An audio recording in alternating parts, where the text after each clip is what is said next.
নমস্কার বন্ধুরা, শস্যবস্তু রান্নাঘরের পক্ষ থেকে আপনাদের সবাইকে জানাই স্বাগত। আজকে আমরা বানাবো থোর ভাজা।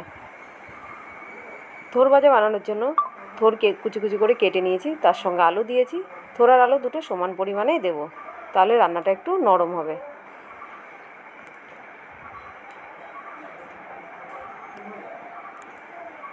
এবার একটা কড়াই গ্যাসে বসিয়ে সেই কড়াইতে সর্ষের তেল দিয়ে তেলটাকে ভালো করে গরম করে নেব। তেলে ফোড়ন দিয়ে দেবো সর্ষে আর কাঁচা লঙ্কা।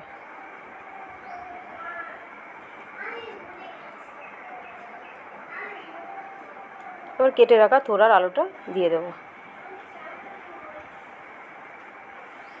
দিয়ে নাড়াচাড়া করে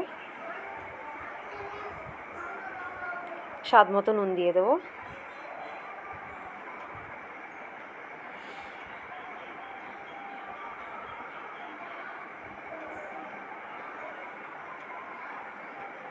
পরিমাণ মতন হলুদ দিয়ে দেবো।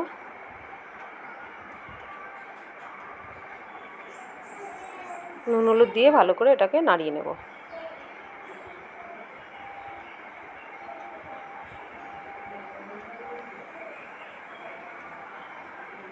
নাড়িয়ে এবার 10 মিনিটের জন্য এটাকে ঢাকা দিয়ে রেখে দেবো। গ্যাসটাকে একদম স্লো করে রাখতে হবে।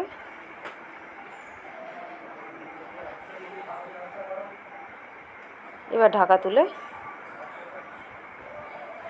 এটাকে ভালো করে নাড়িয়ে চাড়িয়ে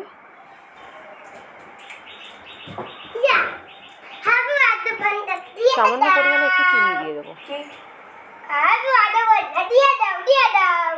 চিনি দিয়ে নাড়িয়ে চাড়িয়ে এবার একটু জল দিয়ে দেবো। জলটা একদম সামান্য পরিমাণে দেবেন।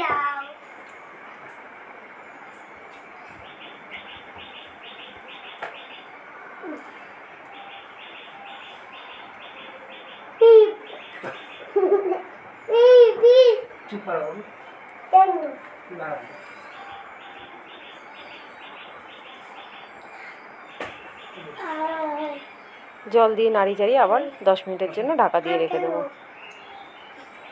ঢাকা তুলে এবার এটাকে একটা ডালের কাটার সাহায্যে এটাকে ম্যাশ করে নিতে হবে। যেহেতু থোরটা একটু শক্ত হয়, তার জন্য ওটাকে একটু ম্যাশ করে নিলে খাবারটা নরম হবে, দেখতে ভালো লাগবে।